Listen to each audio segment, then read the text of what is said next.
Assalomu alaykum. Hurmatli obunachilar, mana xikol quyonlarimiz 5 ta.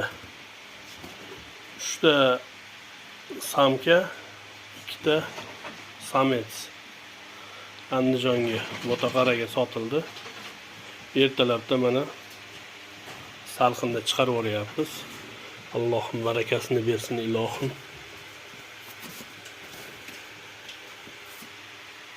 Tegilari toza hamma joyi.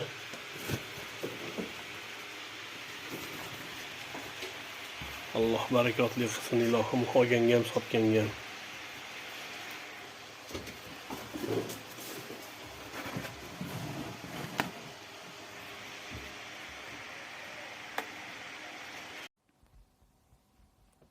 Mana fikollarimiz Nodir akani fermasidan keldi.